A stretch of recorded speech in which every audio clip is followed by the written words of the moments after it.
صدای انجیل تقدیم می کند.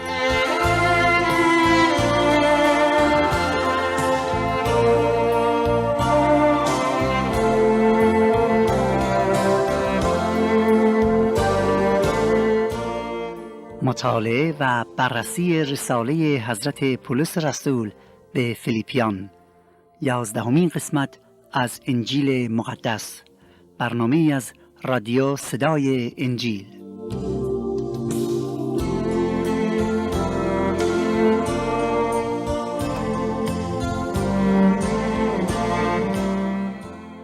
یاران عزیز و حقجویان گرامی، درود خداوندی بر شما باد.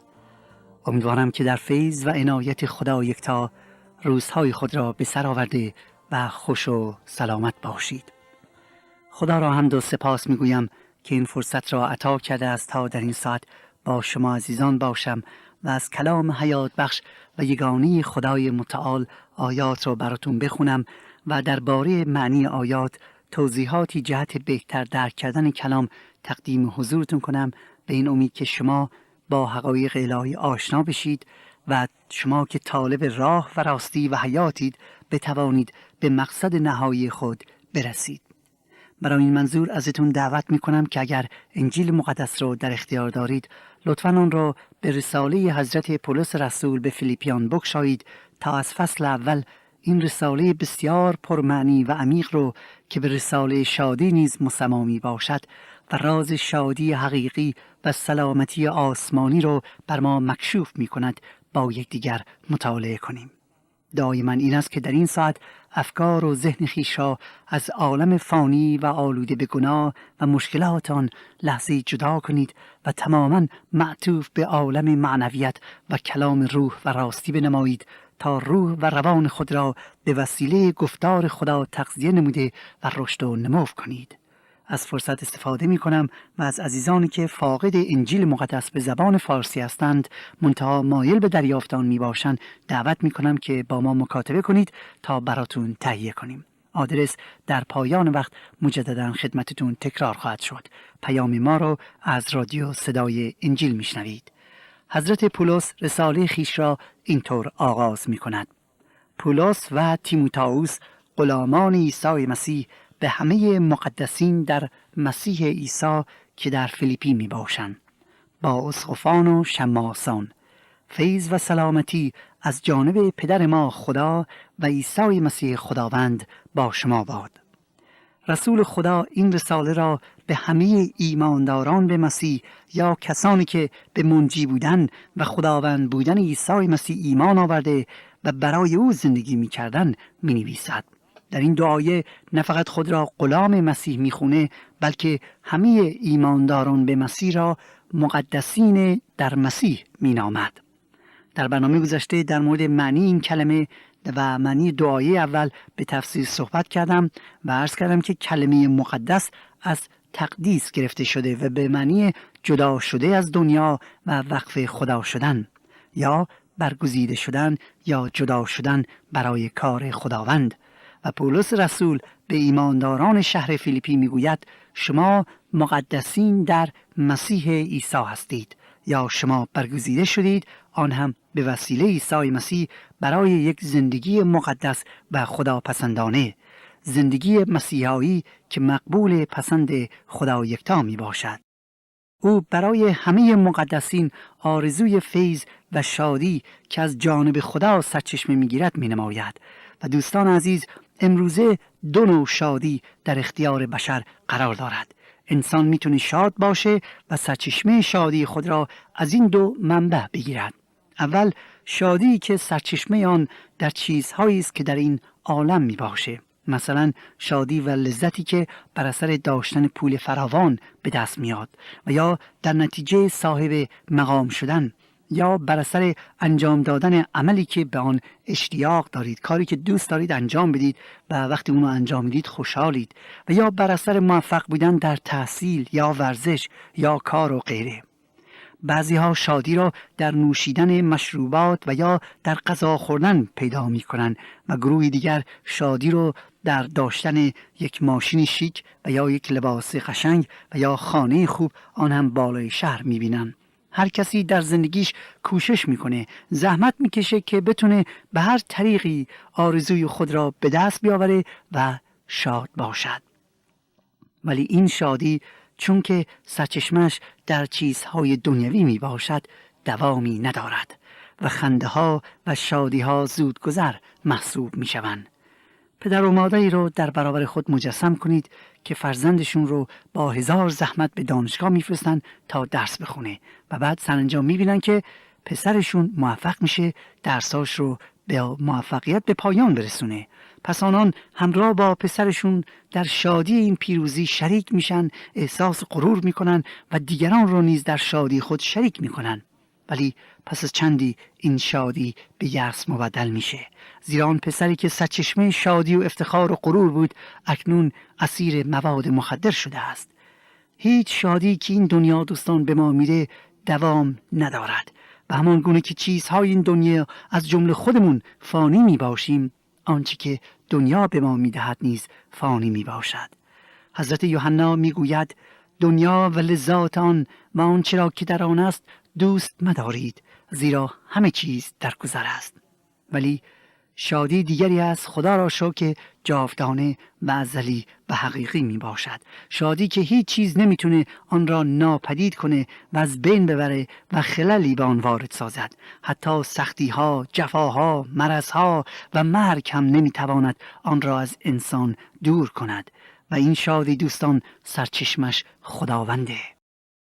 آری، خدا یکتا به ما انسانها شادی جاودانه عطا می کند.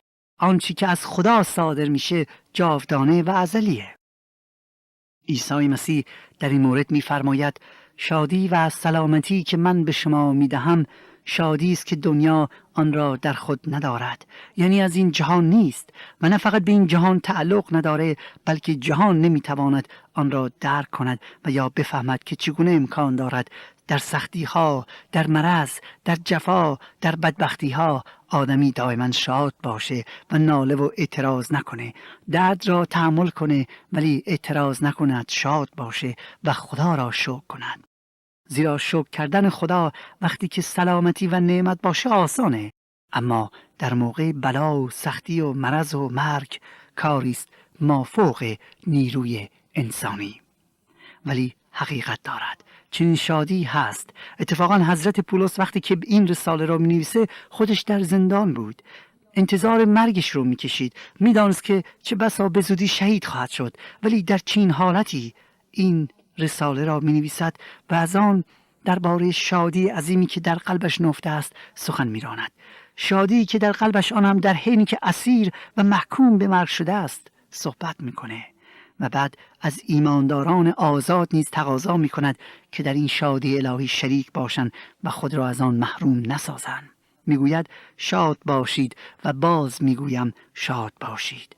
و دوستان، مسیح سرچشمه این شادی و سلامتی برای پولس و ایمانداران قرن اول و امروز برای من و شما می باشد. اتفاقا پس از رستاخیز عیسی مسیح از مردگان، هر وقتی که او به رسولان و پیروانش ظاهر می شد، اول می گفت صلح و سلامتی بر شما باد، شادی و سلامتی خدا بر شما باد. و حالا رسول خدا برای دوستان عزیز خود از خداوند تمنا می کند که آنان را از این شادی آسمانی مستفیض بگرداند. زیرا این چنین شادی نه فقط جاودانه است، بلکه آنچنان نیروی از خود تولید میکنه که آدمی میتونه سختی ها و مشکلات را تحمل کنه و در برابر ناملایمات زندگی سرخم نکند. پس از اینکه مقدمه رساله خود را که در دعای اول است به پایان میرساند، در آیه 3 و 4 و 5 اینطور میگوید: ای ایمانداران عزیز، در تمامی یادگاری شما خدای خود را شکر میگزارم و پیوسته در هر دعای خود برای جمعی شما به خوشی دعا می کنم. پیوسته در هر دعای خود برای جمعی شما به خوشی دعا می کنم، به سبب مشارکت شما برای انجیل از روز اول تا به حال. به زبان ساده تر حضرت پولس میگوید که هر وقت بیاد شما میافتم بیدرنگ خدا را برای وجود عزیزتون شکر میکنم. وقتی برای شما دعا میکنم قلبم از شادی مملو میشود، چون از همان روز اول که پیغام دلنشین انجیل رو شنیدید تا حالا در انتشار بشارت انجیل شما فعال بودید و کمک کرده اید. در آیه 3 حضرت پولس اصل پیام خود را به مسیحیان شهر فیلیپی آغاز میکنه. مقدمش بسیار مختصر بود، گویا اینکه رسول خدا میدانست که فرصت بسیار کوتاهی دارد تا این رساله را بنویسد. از این آیه متوجه میشویم که رابطه بین پولس رسول و ایمانداران شهر فیلیپی بسیار صمیمانه و حقیقی، عاری از هر ریا بود. هر وقت پولس به یاد آنها میفته و یا اسم آنان را میشنید میگه قلبش از شادی پر میشد، احساس شفق و رضایت به او دست میداد و خدا را به خاطر آنان شکر میکرد و برای آنان دائما دعا مینمود. پولس در آیه 4 میگوید که همیشه و یا پیوسته در هر دعای خودم به خاطر جمعی شما، نه فقط بعضی از اعضای کلیسا بلکه برای همه آنها با روح ستایش به درگاه خدا دعا میکرد و خدا را به خاطر وجودشون شکر میگفت.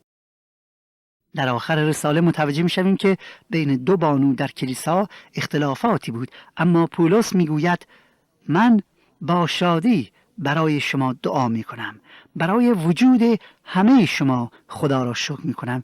با این جمله کسی را از قلم نمیاندازه. پولس روزها، ماهها و سالها این گروه را به درگاه خدا در دعا آورده بود. او به خودش نمیگه که خدای آخه چند بار برای آنها دعا کردم. او گله نمیکنه که بس دیگه براشون دعا نمیکنم، قرقر نمیکنه که چرا باید همیشه بیاد آنها باشه و براشون دعا کنه، بلکه میفرماید با خوشی، با اشتیاق همیشه آنان را به پیشگاه خدا میآورم. چرا پولس همیشه بیاد آنها بود، برای آنها هر روز دعا میکرد؟ در آیه 5 علت را بازگو میکند. میفرماید به خاطر مشارکت شما برای انجیل از روز اول تا به حال. این آیه دو موضوع رو برای ما روشن میکند.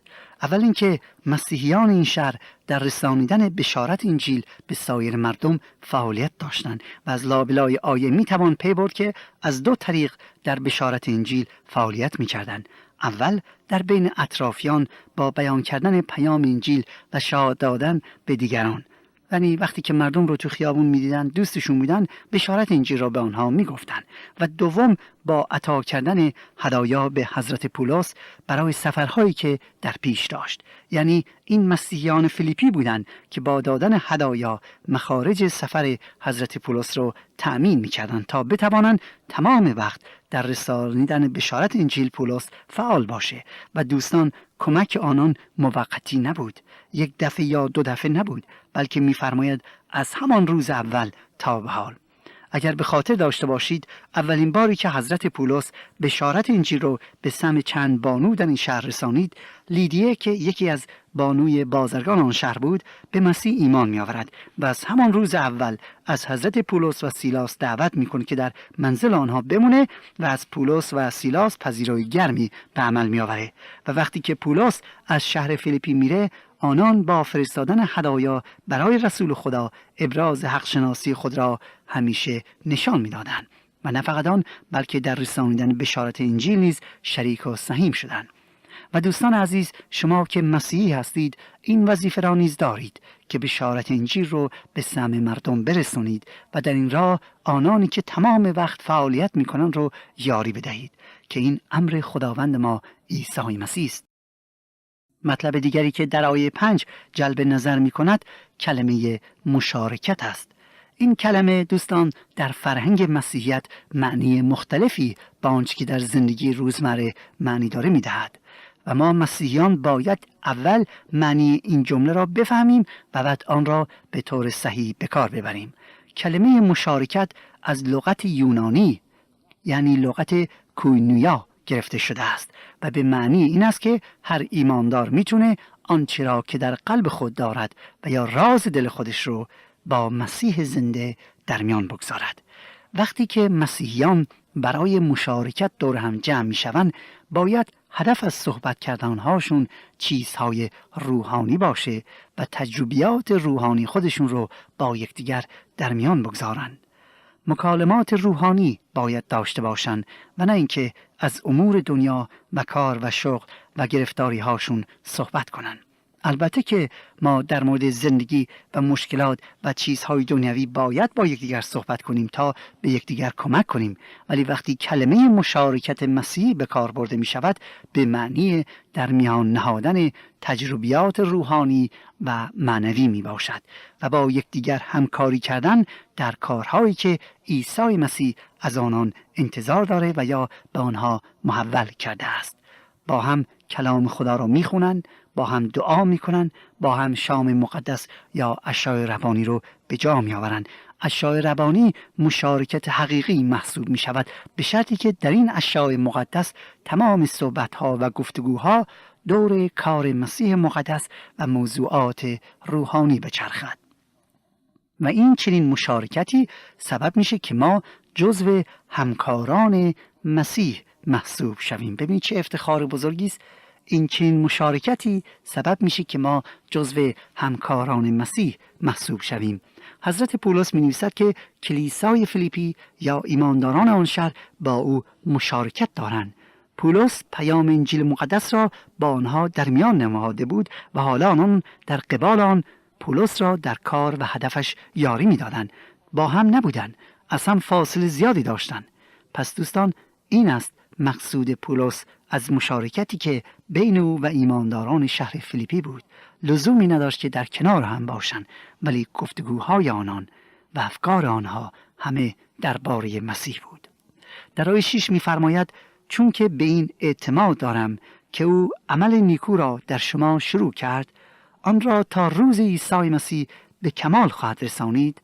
یا من چون که مطمئن هستم که خدا که این کار را در شما شروع کرده، کار نیکویی که در شما شروع کرده است، به شما یاری خواهد داد تا در آن رشد کنید، تا سرانجام وقتی که عیسی مسیح به این دنیا دوباره برگرده کار او در شما تکمیل شده باشد.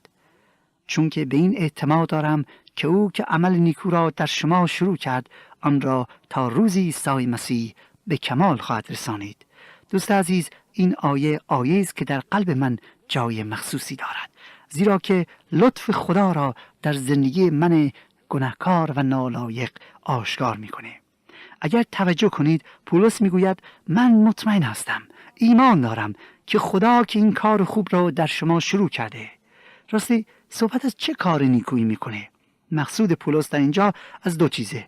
اول بخشش و سخاوتی که در نتیجه ایمان آوردن به مسیح در آنها به وجود آمده بود و سبب شد که در امر رسانیدن بشارت انجیل شریک و سهیم شوند. و دوم مقصود از کار نیکو همان تغییر جهت دادن مسیر زندگیشون بوده که عامل اصلی آن خدا بوده است و نه انسان.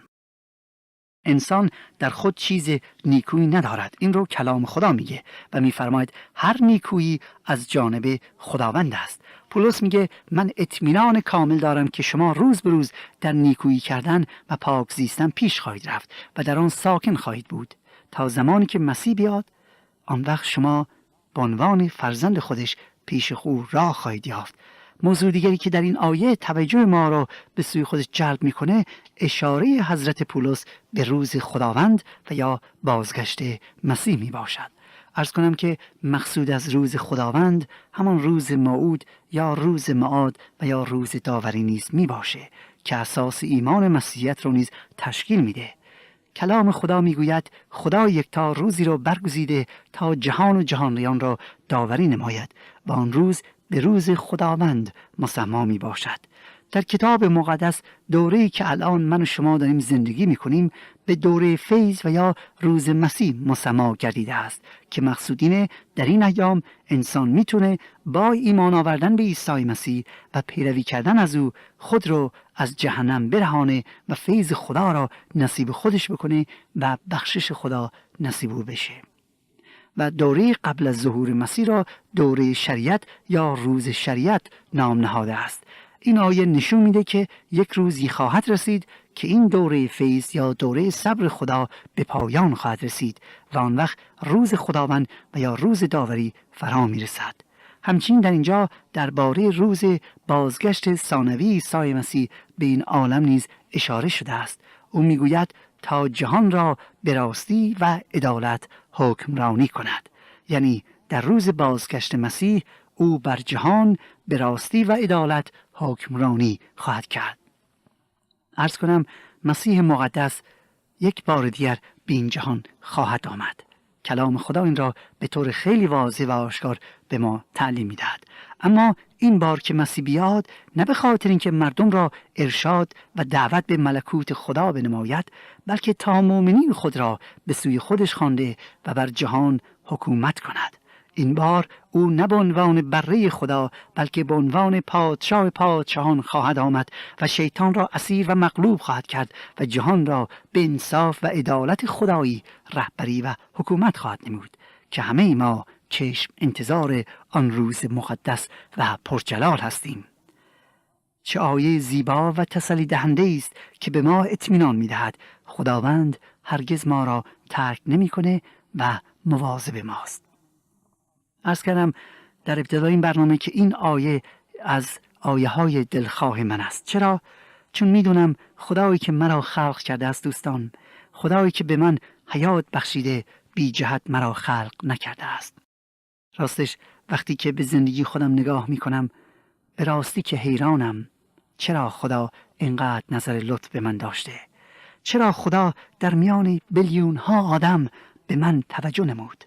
من که از نظر اجتماع انسان بیارزش بودم، من که با قدرت و حکمت خودم حتی نمیتونستم تحصیلات اولیه خود را به پایان برسانم، من که بر اثر دست قضا پدر خیش را از دست داده بودم، ولی خدا از همان ابتدا به من توجه نمود، مرا یاری داد و نه فقط تحصیلات اولیه بلکه عالیه را نیز به پایان رساندم و نه فقط آن بلکه مرا دعوت کرد و به من این افتخار رو داد تا پیام انجیل رو درک کنم، مژده حیات بخش او را بفهمم و امروز پیام آور انجیل مقدس، پیام حیات بخش خدایی برای هموطنان عزیزم باشم و دیگران را نیز در امور روحانیت یاری و تشویق کنم. و دوست عزیز، من رک پوست کنده میگویم که در من هیچ چیزی که شایسته این خدمت باشه نیست. من چیزی در خود ندارم که بتونم به آن افتخار کنم. آنچه که هستم به خاطر لطف و عنایت خداونده. من که در ایام کودکی حتی امید به زیستن را نداشتم، اکنون به لطف خدا هنوز زندگی می کنم و نعمات و برکات بسیاری به من عطا کرده است. چرا؟ جواب این است که خدا از همان ابتدا در من کار میکرد و منو برای مقاصدی که در نظر داشته آماده میکرد و این نهایت لطف و کرم و فیض اوست که نصیب من شده. و ای عزیزان، نه فقط من بلکه شما نیز در نزد خدا بسیار عزیز هستید. شما نیز اگر لحظه‌ای به زندگی گذشته‌تون نگاه کنید شاهد لطف و کرم و دست خدا در طول عمرتون خواهید شد. از همان ابتدا تا به امروز خدا با شما بوده، از شما مراقبت کرده، به شما غذای روزانه داده و به شما سلامتی داده، خانه و خانواده، دوست و رفیق همه را به شما داده و حالا از طریق رادیو داره به شما پیام حیات و راستی را میرسوند. چرا؟ فقط و فقط به خاطر اینکه شما را دوست دارد و شما برای او بسیار عزیز هستید. پس بیایید لحظه‌ای به گذشته خود نگاه کنید و کار و قدرت و دست خدا را در زندگیتون نگاه کنید و او را ستایش کنید و مطمئن باشید که او که در شما کارهای نیکو را آغاز کرده قدرت آن را دارد که تا به آخر ادامه بده و شما را حفظ کند و یاری بده. ولی سوال مهم این است که شما در برابر عنایات و محبتی که شایستگی آن را نداشته اید چه عکس العملی رو نشان می‌دهید؟ آیا به صدای خدا، به دعوت خدا لبیک گفته اید؟ آیا حاضرید از او اطاعت کنید و به خاطر اطاعت کردن از او از لذت‌های موقتی دنیا چشم بپوشید؟ آیا حاضرید به خاطر اطاعت از او مورد تهدید اهریمن صفتان واقع شده و مورد مسخره دوستانتون واقع بشید؟ راستش اگر لحظه‌ای به عمق محبت خدا و تفکر و تعمق کنید، حتی جان دادن در راه او هیچ محسوب می شود. دوست من، شما تا چه حد متوجه محبت خدا هستید و تا چه حد در برابر عنایات او عکس العمل نشان داده اید؟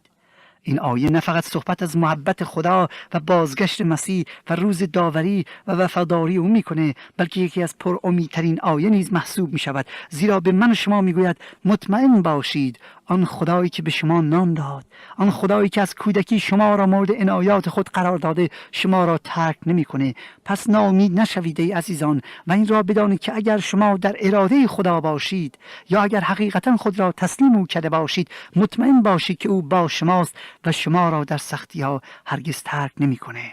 ولی شرطش اینه که شما او را ترک نکنید. در آیه 7 حضرت پولس بار دیگر عمق محبت و علاقه خود را به مسیحیان شهر فیلیپی آشکار میکنه. میگوید چنان که مرا سزاوار است که درباره همه شما همین فکر میکنم، زیرا که شما را در دل خود میدارم که در زنجیرهای من و در حجت و اثبات انجیل همه شما با من شریک در این نعمت هستید.